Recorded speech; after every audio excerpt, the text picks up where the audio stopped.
High school football, man. Week 2 is here. As y'all know, man, we cover the college. We cover, obviously, the high school as well, man. So, let's talk about this matchup, man. At Terra Stadium, DC versus Jonesboro. DC beat them pretty good last year, man.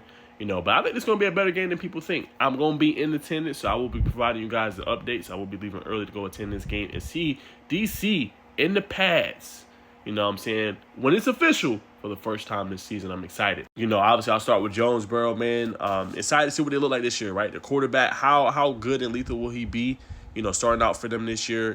Can he make the throws? Really talented Douglas County secondary, right? You obviously got one of the best athletes in the country in Jontavius Wyman, right? Frank Jackson's another guy. They got another young receiver coming through the pipe that's really good as well. Can they do enough? And I think an underrated part of Jonesboro is their ability to run the ball this year. They got some guys with, Isaiah. They got, obviously, Lucius Murray. They got guys that can run the ball. And this offensive line is big, but DC defensive line is a different breed. But when you got guys like Cassius Butts at 6'7" and 280-something pounds, and you got guys that can open up those running lanes, can they do that consistently against Douglas County to pull off in a potential upset? Remains to be seen, you know what I'm saying? So that's kind of where it starts offensively for Jonesboro. And then you obviously look at the matchup and you break it down. You look at defensively, right? You got to limit the big plays, right? Like I said, it can't be just the Cortez Redding show, and that's no disrespect to John Tavis. John Tavis is phenomenal, right? But John Tavis can only take away one side of the field, right? Do they have him go and mirror Aaron Gregory all over the field, right? Or do they have him play boundary how he usually plays, right? And then if it's Cortez might have to make a lot more plays in coverage, right? Because you got potentially, we'll see if he's back, Devin Carter back in this game. He's going to have to help out on that side of coverage as well. So it's like they're going to need other players to obviously step up. Good defensive line. They're going to need Jeremiah Collier to create pressure and create different looks and make it difficult and muddy some things up. And they're going to need the interior of the defensive line to slow down some Marcus Lindley, which is easier said than done. They also have another slot receiver that's really good in Rod Keith Kelly. So another guy that can potentially make plays for this Douglas County offense.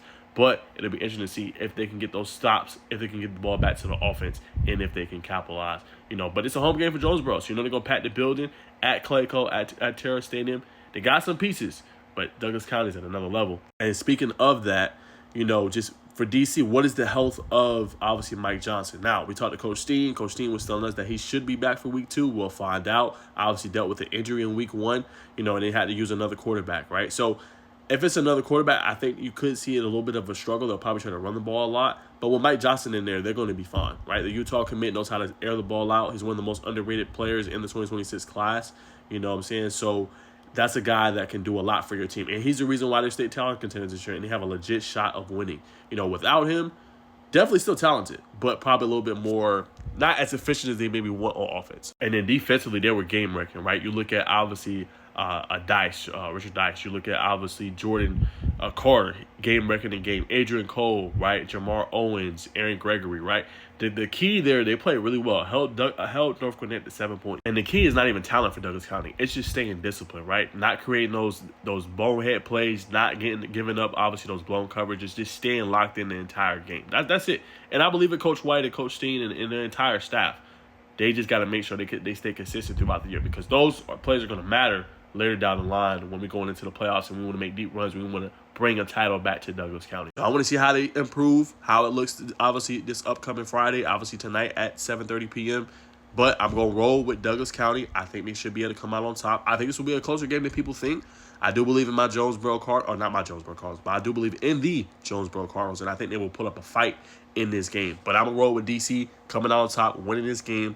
I'm going to go with a 35-21 victory. I got DC. I got to be in a close game all the way up into the fourth quarter. DC puts up 2 touchdowns. They pull away at the end. 35-21 victory. They move to 2-0 in the season. Obviously, Jonesboro moves to 1-1. But they show great competitive resolve in this game and show that they're going to be a team to be reckoned with in 4A. That's my prediction. Comment down below who you got coming out on top.